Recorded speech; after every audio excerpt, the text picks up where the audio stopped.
34% కార్మికులకు పంచాలని రాష్ట్ర ప్రభుత్వం నిర్ణయించింది. ఈ మేరకు CM Revanth Reddy, deputy CM Bhatti Vikramarka వెల్లడించారు. ఒక్కొక్క కార్మికుడికి బోనస్గా 1,95,610 రూపాయలు ఇవ్వనున్నట్లు తెలిపారు. హైదరాబాద్లో పలువురు మంత్రులతో కలిసి నిర్వహించిన మీడియా సమావేశంలో ఈ మేరకు వెల్లడించారు. కాంట్రాక్ట్ కార్మికులకి బోనస్ చెల్లిస్తామని భట్టి తెలిపారు. కాంట్రాక్ట్ కార్మికులకి బోనస్ ఇవ్వడం దేశ చరిత్రలోనే తొలిసారని చెప్పారు. సింగరేణి సంస్థలోని 41,000 మంది శాశ్వత ఉద్యోగులకి మొత్తంగా 819 కోట్లు బోనస్గా పంపిణీ చేస్తామని అన్నారు. 30,000 మంది కాంట్రాక్ట్ ఉద్యోగులకి 5,500 రూపాయల చొప్పున అందజేస్తామని అన్నారు. కోల్ ఇండియా నుంచి వచ్చే బోనస్ ని దీపావళికి పంపిణీ చేస్తామని, భవిష్యత్తులోనూ సింగరేణి కార్మికులకి అండగా ఉంటామని అన్నారు. జీఎస్టీ మార్పుల వల్ల రాష్ట్రాలు ఆదాయం కోల్పోతున్నాయని, కోల్పోతున్న ఆదాయాన్ని కేంద్రం భర్తీ చేయాలని ఏకపక్షంగా నిర్ణయం తీసుకుని రాష్ట్రాలపై భారం వేయడం సరికాదని అన్నారు. వచ్చే 5 ఏళ్ల పాటు కేంద్రం వైబిలిటీ గ్యాప్ ఫండ్ ఇవ్వాలని రేవంత్ రెడ్డి అన్నారు.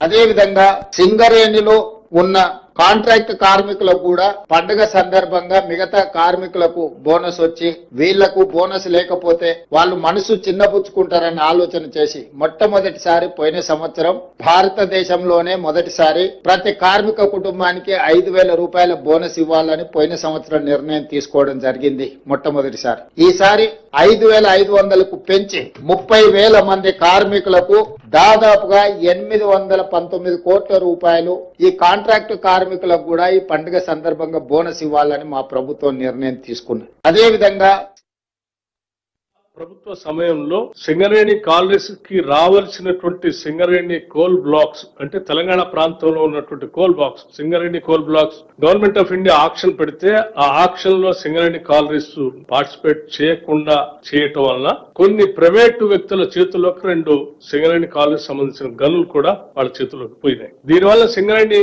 అత్యంత ప్రతిష్టాత్మకమైనటువంటి 2 సింగరేణి కోల్ బ్లాక్స్ ని కోల్పోవాల్సిన దుస్థితి ఏర్పడింది. కేవలం సింగరేణి కోల్పోవటమే కాదు, ఆనాటి ప్రభుత్వానికి సన్నిహితులుగా ఉన్నటువంటి కొద్ది మంది పెద్ద మనుషుల చేతుల్లోకి ఈ 2 బ్లాకులు కూడా వెళ్లేటువంటి పరిస్థితులు ఆ రోజు కల్పించారు. ఆ 2 బ్లాకులు ప్రైవేటు వ్యక్తుల చేతుల్లో పోవటం వల్ల మనకి ఆ బ్లాకులు దూరంగా ఉండి పెద్ద ఎత్తున సింగరేణి నష్టపోతా ఉంది. యాజమాన్య ఆలోచన, బోర్డు ఆలోచనల్ని ఇటు సింగరేణి కార్మికులు అడిగినటువంటి దాన్ని రెండింటిని కూడా దృష్టిలో పెట్టుకొని ప్రభుత్వ కూడా సీరియస్ గా ఇది రాష్ట్ర ప్రజలకి సింగరేణి సంస్థకు ఉపయోగపడే కార్యక్రమం కాబట్టి ఎట్టి పరిస్థితుల్లో బ్లాకులు తెచ్చుకునే కార్యక్రమాన్ని చేపట్టాలని చెప్పి ప్రభుత్వం ఆలోచన చేస్తా ఉంది. దీనికి సంబంధించి కేంద్ర ప్రభుత్వానికి కూడా మేము ప్రజెంట్ చేసి వాటి తెచ్చేటువంటి